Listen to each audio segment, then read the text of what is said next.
साथियों नमस्कार, स्वागत है आपका अपने चैनल सक्सेस जंक्शन एक कदम सफलता की ओर में। और हम लेकर के आ गए आपके लिए एमपीपीएससी 2020 और 2021 की दृष्टि से अति महत्वपूर्ण आपका टॉपिक है यूनिट 8 का कला एवं संस्कृति। जैसा कि आपको पता है, इस टॉपिक से बहुत ज़्यादा प्रश्न आपको देखने को मिलते हैं। कम से कम 10 से 12 प्रश्न जो है वो आपको परीक्षा में देखने को मिलेंगे। और ना केवल एमपीपीएससी बल्कि आपका आरआरबी, एनटीपीसी हो, रेलवे, एसएससी, जो भी एग्जाम हो, आपको हर एक एग्जाम में कला एवं संस्कृति के प्रश्न जरूर देखने को मिलते हैं। ठीक है, तो चलिए बिना समय गवाए हुए सीधे चलते हैं प्रश्न नंबर 1 की ओर। और कर हर मैदान फतेह, यानी कि ना केवल एमपीपीएससी बल्कि आपके सामने कोई भी एग्जाम आ जाए, आप उस हर एक एग्जाम को फतह करने की तैयारी करते हुए चलना है। ठीक है, तो चलिए पहले प्रश्न की ओर चलते हैं। देखिए पहला प्रश्न, धनु यात्रा वर्तमान में किस राज्य में मनाई जाती है? ठीक है, ऑप्शन ए है ओडिशा, ऑप्शन बी है तेलंगाना, ऑप्शन सी है झारखंड, या फिर ऑप्शन नंबर डी है मध्य प्रदेश। तो बताइए ये जो पर्व है धनु यात्रा पर्व, वो किस राज्य में मनाया जाता है? आइए देखते हैं। सही आंसर ए, यानी कि ओडिशा में धनु यात्रा पर्व मनाया जाता है। चलिए इस पर्व के बारे में आपको कुछ जानकारी दे देते हैं। देखिए, तो प्रसिद्ध 11 दिवसीय धनु यात्रा वार्षिक नाट्य आधारित ओपन एयर नाट्य पश्चिमी ओडिशा के बरगढ़ शहर में मनाया जाता है। ठीक है, तो यह एक ओपन एयर नाट्य है जो कहां पर मनाया जाता है? तो ओडिशा के बरगढ़ शहर में मनाया जाता है। यह भगवान श्री कृष्ण और उनके मामा राजा कंस की पौराणिक कहानी पर आधारित है। तो कभी कभी पूछ लिया जाता है कि जो धनु यात्रा पर्व है वो किस भगवान को समर्पित है? तो याद रखिएगा, भगवान श्री कृष्ण को समर्पित है धनु यात्रा पर्व, जो कि ओडिशा में मनाया जाता है।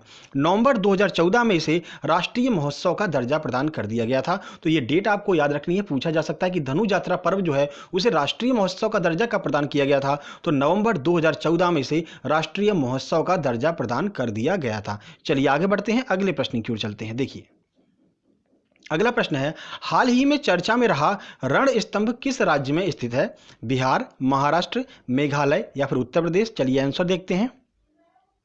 सही आंसर बी, यानी कि महाराष्ट्र में स्थित है रण स्तंभ। अब ये किस वजह से चर्चा में रहा, आइए देख लेते हैं। देखिए, रण स्तंभ महाराष्ट्र में भीमा कोरेगांव युद्ध का एक स्मारक स्थित है। मतलब कि यहाँ पर एक युद्ध हुआ था, भीमा और कोरेगांव का युद्ध, और उसका जो स्मारक स्थल है वो क्या है? रण स्तंभ के नाम से उसे जाना जाता है। इसे जय स्तंभ या फिर विजय स्तंभ के नाम से भी जाना जाता है। तो इसके दो नाम और हैं, जय स्तंभ और विजय स्तंभ। यहाँ से भी प्रश्न बन सकता है कि जय स्तंभ और विजय स्तंभ कहाँ पर स्थित है? तो वो भी आपका महाराष्ट्र में ही स्थित है। यह पुणे के भीमा कोरेगांव में स्थित है। ठीक है, भीमा कोरेगांव का युद्ध 1818 में हुआ था। तो ये प्रश्न बन सकता है कि भीमा कोरेगांव का युद्ध कहां पर हुआ था?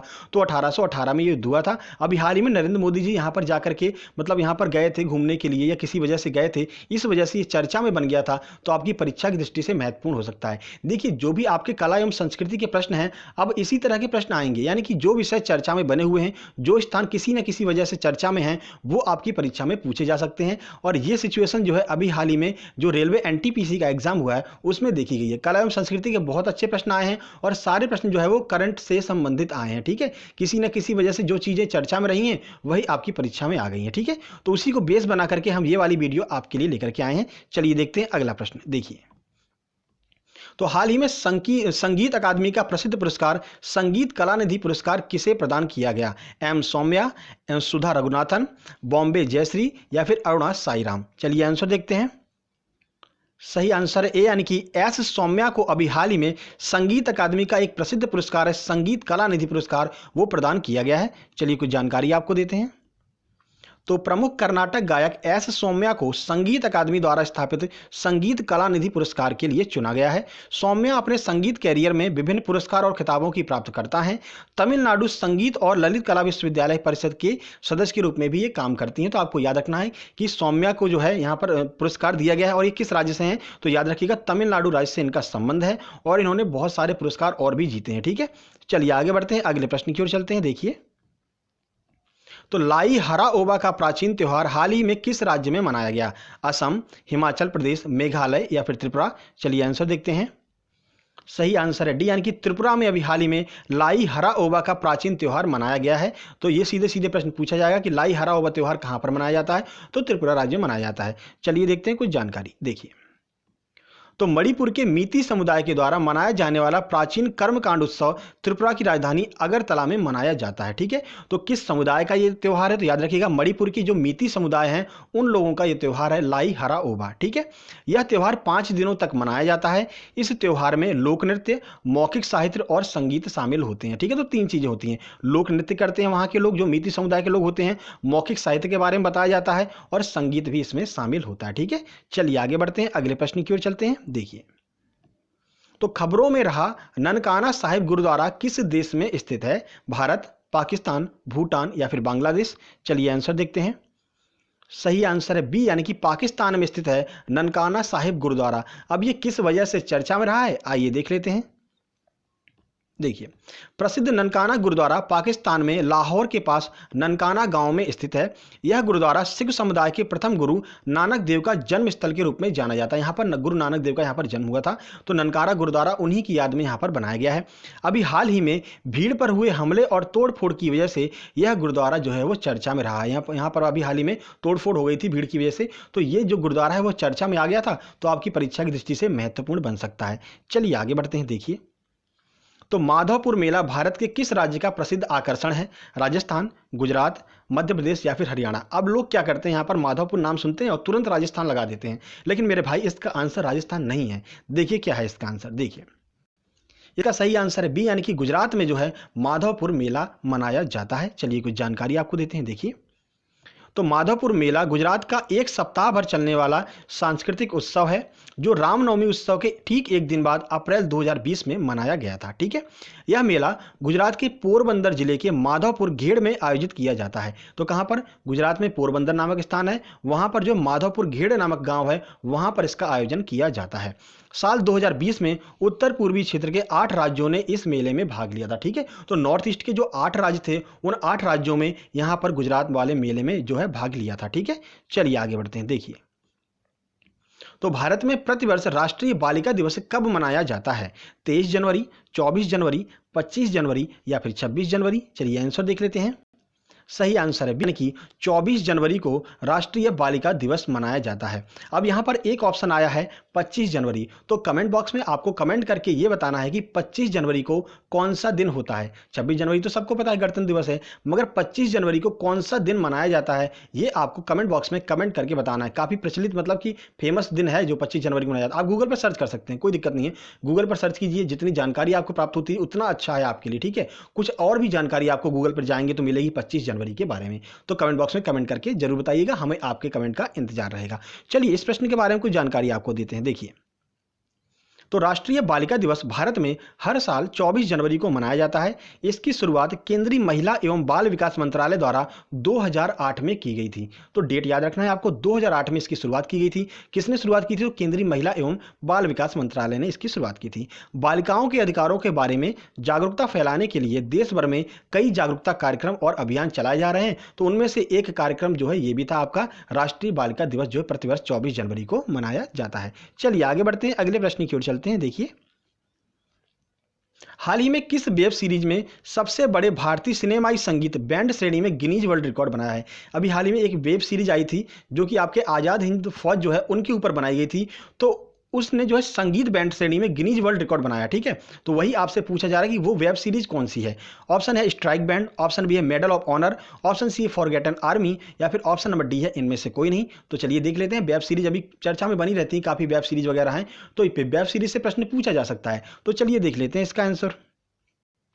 सही आंसर है यानी कि द फॉरगेटन आर्मी नाम से एक वेब सीरीज आई हुई है जो कि आज़ाद हिंद फौज के सैनिकों के बारे में बताती है। तो उसी जो वेब सीरीज ने जो है यहाँ पर ये गिनीज वर्ल्ड का रिकॉर्ड बनाया है। चलिए कुछ जानकारी आपको देते हैं। देखिए, तो प्रसिद्ध फिल्म निर्माता कबीर खान की web series the forgotten army ने सबसे बड़े भारतीय सिनेमा के संगीत बैंड की श्रेणी में लाइव प्रदर्शन करने वाले संगीतकारों की सबसे बड़ी टीम होने का गिनीज वर्ल्ड का रिकॉर्ड बनाया। ठीक है, तो याद रखिएगा वेब सीरीज के निर्माता कौन है, तो कबीर खान जो है वो इस वेब सीरीज के निर्माता है। ठीक है, देश भर के 1046 गायकों और संगीतकारों ने अमेजन प्राइम वेब सीरीज के एल्बम के 3 गानों पर एक साथ प्रस्तुति दी थी और ये रिकॉर्ड बना दिया था कि एक साथ में इतने लोगों ने पहली बार प्रस्तुति दी है। ठीक है, यह वेब सीरीज आज़ाद हिंद फौज के जवानों के बलिदान और पराक्रम पर आधारित है। जरूर देखिएगा, हमने तो देखा भी है द फॉरगॉटन आर्मी, बहुत अच्छी वेब सीरीज है। आप देखिएगा, यहाँ पर आपको बताया जाएगा किस तरह से आज़ाद हिंद फौज के लोग लड़ा करते थे, जबकि उनके पास इतने कपड़े भी नहीं होते थे, हाफ पैंट पहन करके वो लोग लड़ा करते थे। बहुत अच्छी सीरीज है, देखिएगा। चलिए आगे बढ़ते हैं अगले प्रश्न की ओर। देखिए, तो हाल ही में किस राज्य ने नेशनल इनोवेशन फाउंडेशन के सहयोग से इनोवेशन फेस्टिवल की मेजबानी की है? कहां पर इनोवेशन फेस्टिवल मनाया गया है, यह पूछा जा रहा है आपसे। कर्नाटक, तेलंगाना, अरुणाचल प्रदेश या फिर मध्य प्रदेश? चलिए आंसर देख लेते हैं। सही आंसर है सी, यानी कि अरुणाचल प्रदेश में अभी हाल ही में इनोवेशन फेस्टिवल मनाया गया है। चलिए कुछ जानकारी आपको देते हैं, देखिए। तो अरुणाचल प्रदेश ने हाल ही में नेशनल इनोवेशन फाउंडेशन भारत के सहयोग से इनोवेशन फेस्टिवल की यहां पर मेजबानी की है। 2 दिवसीय कार्यक्रम में राज्य और उसके पड़ोसी राज्यों के छात्रों, उद्यमियों द्वारा लगभग 50,000 नवाचार और उनका प्रदर्शन किया गया। यानी कि 50,000 नई नई चीज़ें लेकर के लोग यहाँ पर आए थे, उन्होंने उसका प्रदर्शन किया और बताया, और उद्यमियों ने ये बताया कि और हम आगे क्या क्या यहाँ पर खोज करने वाले हैं। ठीक है, यह उत्सव राज्य के लोगों के बीच इनोवेशन को बढ़ावा देने के लिए आयोजित किया जाता है। टेक्नोलॉजी के बारे में जानकारी पूरी प्रदान की जाती है इस 2 दिवसीय उत्सव में, जो कि कहां पर मनाया गया? अरुणाचल प्रदेश में मनाया गया है। चलिए आगे बढ़ते हैं अगले प्रश्न की ओर। देखिए, तो हाल ही में किस देश ने अब तक के सबसे अधिक ऊंचाई वाले फैशन शो इवेंट का गिनीज वर्ल्ड रिकॉर्ड बनाया, यानी सबसे ऊंचाई पर जाकर के फैशन शो किया है? तो ऐसा किस देश ने किया है? चीन, नेपाल, भारत या फिर ब्राजील? चलिए आंसर देखते हैं। सही आंसर है बी, यानी कि नेपाल ने अभी हाल ही में सबसे ऊंचाई पर स्थित फैशन शो का यहां पर जो है रिकॉर्ड बनाया है गिनीज वर्ल्ड का। चलिए कुछ जानकारी आपको देते हैं, देखिए। तो नेपाल ने हाल ही में एवरेस्ट बेस कैंप के पास काला पत्थर नामक स्थान पर 5340 मीटर की ऊंचाई पर सबसे अधिक ऊंचाई वाले फैशन शो कार्यक्रम आयोजित किया। यानी इतनी ऊंचाई पर जाकर के फैशन शो कार्यक्रम आयोजित किया। यार लोग चढ़ने में ही परेशान हो जाया करेंगे, है ना, इतनी ऊंचाई पर जाकर के फैशन शो देखने जा रहे हैं। चलिए कोई बात नहीं। इसके साथ ही नेपाल ने अब तक के आयोजित होने वाले सबसे अधिक ऊंचाई फैशन शो का गिनीज वर्ल्ड का रिकॉर्ड भी बना दिया। ठीक है, देखिए, यह फैशन शो देश के पर्यटन बोर्ड के सहयोग से किया गया था। देश के पर्यटन बोर्ड के द्वारा विजिट नेपाल ईयर 2020 अभियान चलाया जा रहा है, तो उसका ये एक हिस्सा था। तो याद रखिएगा, नेपाल में एक अभियान चलाया जा रहा है, विजिट नेपाल ईयर 2020। ठीक है, तो इसी आयोजन का ये जो है एक हिस्सा था। यह कार्यक्रम जलवायु परिवर्तन के बारे में जागरूकता बढ़ाने और स्थायी फैशन को बढ़ावा देने के लिए किया गया था। खैर, आपको सिर्फ इतना याद रखना है, सबसे ऊंचाई पर फैशन शो आयोजित किया किसने आयोजित किया? तो नेपाल ने आयोजित किया। ठीक है, चलिए आगे बढ़ते हैं। देखिए, तो ये आपके 10 महत्वपूर्ण प्रश्न थे जो समाप्त होते हैं। ठीक है, और इनमें से आपको 1 ना 2 प्रश्न आपको कहीं ना कहीं परीक्षाओं में देखने को मिल जाएंगे, और लगातार हम ऐसी सीरीज लेकर के आते हैं, तो कोई टेंशन वाली बात नहीं है। सबसे ज़्यादा आपकी प्रैक्टिस सक्सेस जंक्शन के द्वारा कराई जा रही है। लोगों ने बीच में प्रैक्टिस करना छोड़ दिया था, लेकिन हम लगातार वीडियो लेकर के आते रहते हैं। जैसा कि आपको पता है, जब से आपका एग्जाम पोस्टपोन हुआ है और अभी तक जो भी यहाँ पर चल रहा है उससे मुझे कोई मतलब नहीं है। लगातार आपके लिए हम प्रैक्टिस सेट लेकर के आते रहते हैं। ठीक है, हर एक यूनिट का। तो चलिए, ये वीडियो आपको पसंद है और वीडियो को लाइक कीजिए, चैनल को सब्सक्राइब कर लीजिए। साथ ही साथ में हम आपको बता दें, अभी कुछ लोगों ने कमेंट करके पूछा था सर आपका नाम क्या है, तो हम आपको बता दें हमारा नाम अतुल शुक्ला है और हम ग्वालियर के निवासी हैं। फिलहाल आपकी क्लासेज जो है वो इंदौर से यहाँ पर लाइव चल रही हैं। ठीक है, तो जल्दी ही मिलते हैं कल सुबह 7:30 बजे वाली करंट अफेयर की वीडियो में। करंट अफेयर वीडियो देखना मत भूलिएगा। मैं फिर आपसे कह रहा हूँ, आपकी सारी यूनिट जो है वो करंट अफेयर के द्वारा कवर की जाती हैं रोज सुबह 7:30 बजे। आज भी हमने वीडियो अपलोड की है, जाकर के जरूर देखिएगा। जल्द ही मिलते हैं एक नई वीडियो में, तब तक के लिए नमस्कार, धन्यवाद।